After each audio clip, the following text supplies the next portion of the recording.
maluu dadhabde.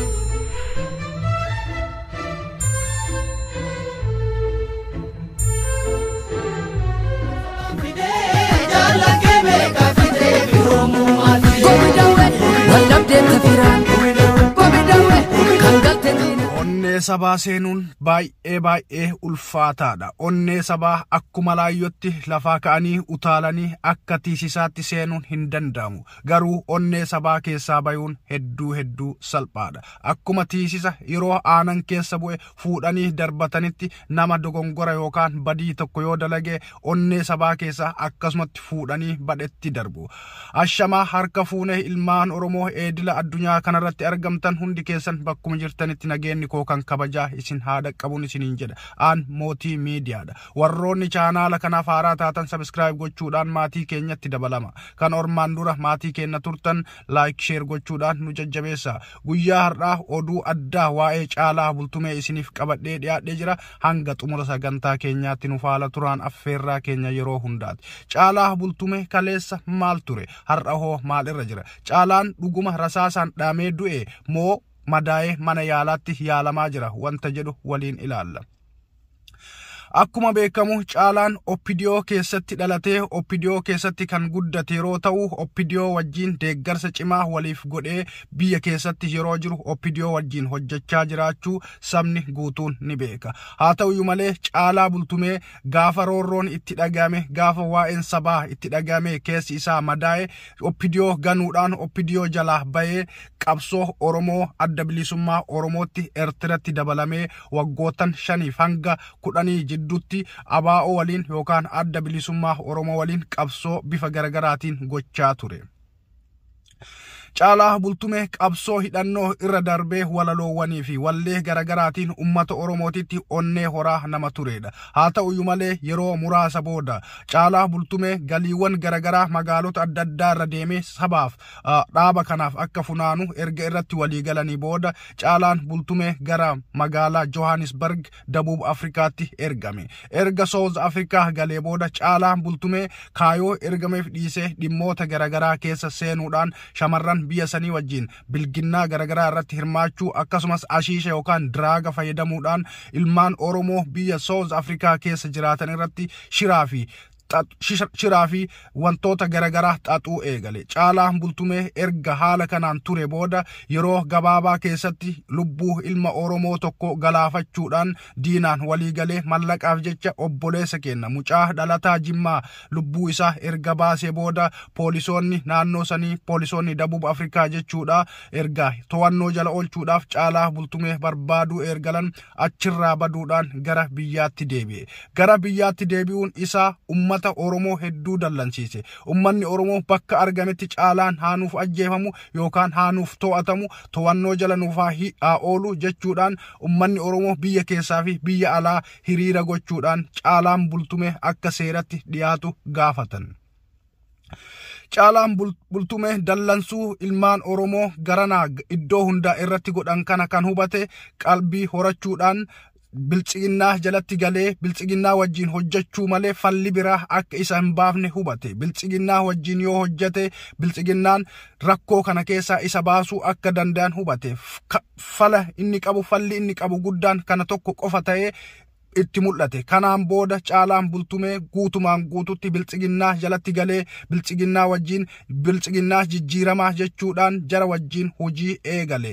Erga jara wajjin hojii eegalee ilmaan Oromoo hundi Caallaa Bulteemee maqaa dha'uu ni sodaatan jechuudha. Haa ta'u malee yeroo ammaa kana Caallaa Bulteemee akkuma mootummaan keenya obbo pirezidaantiin keenya yookaan Dr. Abiyyiin gara lolaatti ni deema biyya kiyyaaf lubbuu kenna jedhee gara lolaatti deemeen Caallaa Bulteemees anis Prime Ministeriin keenya gara lolaatti deemee anis irraa nafu jechuudhaan gara adda waraanaatti deemee jira. Adda waraanaa deemuu duwwaa osoo hin taane achitti walleewwan garagaraa warraaqsa biyyattii sanii Itoophiyaa tikdam jedhuun wallee ajaa'ibsiisoo fi wallee hedduu ummata biroo sabootan biroo biratti jaalatama argate wallisee ittiin jaallatamee jira. Haa ta'u malee walleewwan isaa kanaan Oromoo biratti jibba addaa horatee jira. Ilmi namaa dhalachuudhaaf uumamuudhaaf hayyama tokkollee argachuu hin danda'u. Ilmi namaa fedhii isaatiin fedhee jaalatee gara lafa kanaatti hin dhufu. Fedhii isaatiin ilma namaa uumamee dachii kanarra akka jiraatu kan godhe Waaqa tokkicha Rabbi jechuudha. Akkuma ilma namaa kamuu Caallaa Bultumees Rabbi akka dachii kanarra uumamu akka dachii kanarra jiraatu hayyama yookaan laayisansii kenneefi akka uumamu akka jiraatu godhe. Eenyumtuu lubbu qabeeyyiin kaminuu dachii kanarra jiraachuudhaaf hayyama Rabbii isa barbaachisa. Hundumti keenya dachii kanarra kan sochoonu hayyama Rabbiitiin. Garuu akkaataa itti jiraannu oolmaa kenna.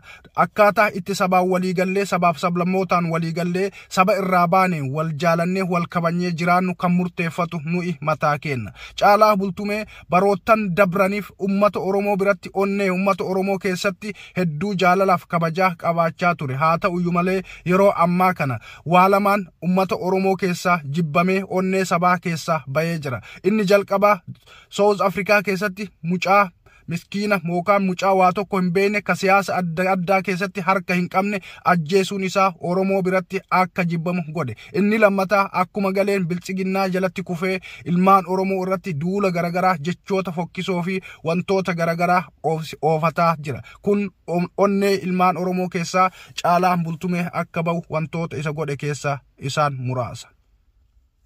Haa ta'u malee yeroo ammaa kana Caallaa Bultumee adda waraanaatti rasaasaan dhayamee du'ee jira. Warroonni jedhanis jiru haleelamee mana yaalaatti yaalamaa jira. Warroonni jedhanis jiru lakki COVID-19 tu qabee mana yaalaatti yaalamaa jira. Warroonni jedhanis jiru lakki kana hunda keessaa hin jiru. Caallaa Bultumee nagaa qaba. Warroonni jedhanis jiru. Oromoon bifa garagaraatiin ilaalcha adda addaatiin akkuma yaada isaatitti bahee yaada isaa kennataa jira.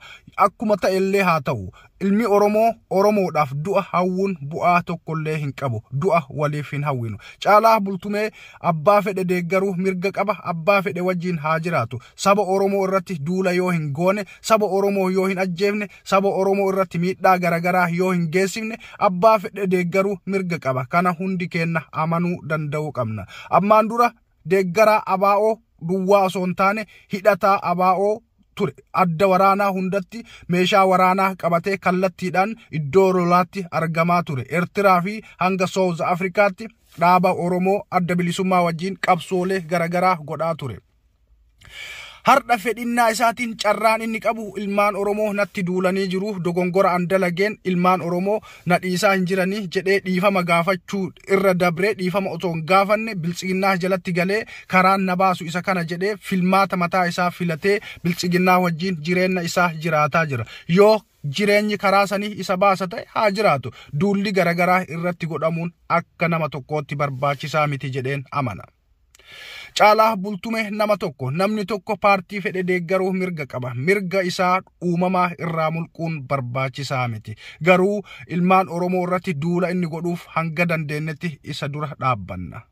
Nama dura dhaabbachuun ammoo du'a waliif hawwuu miti. Eenyumtuu kan jiraatu jireenya mataa isaa carraa mataa isaati. Namni nama oolchuu nama bulchuu hin jiru. Nutis cimnee jabaannee yookaan diina gamanaa gamasiin nutti roorrisu ofirraa dhoorguu ni dandeenya. Kanaaf diinni hanga fedhe hidhatee nutti ka'us diina qeequu diinaaf waa jechuu du'a diinaaf hawwuu dhiisnee nutis qabsoo keenya cimsinee jabeessinee ka'uun barbaachisaadha. Bilisoomuudhaaf haasaa osoo hin taane dalagatu barbaachisa. Akkuma isaan iddoo garagaraa turanii yookaan adda bilisummaatti dabalamanii adda bilisummaa wajjin hojjechaa yeroo barbaadan adda bilisummaa keessaa baanii bilchiginnaatti dabalanii bilchiginnaa wajjin hojjechaa jireenya dhuunfaa isaanii geggeeffatan nutis paartii nu baasa. Paartii nu bilisoomsa jedhu jalatti tokkummaadhaan kaanee hiriirree saba kana bilisoomsuun dirqama kenna. Teennee waa'ee manamaa haasa'uun ebaluun akkas ta'e ebaluun asiin du'e ebaluun achiin bahe jechuun bilisummaa sabaa fiduu hin danda'u.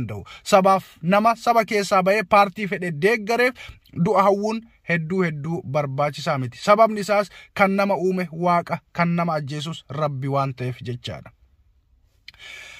Akkaataa itti dhalannu hin beeknu, akkaataa itti oollu hin beeknu, akkaataa itti duunu hin beeknu.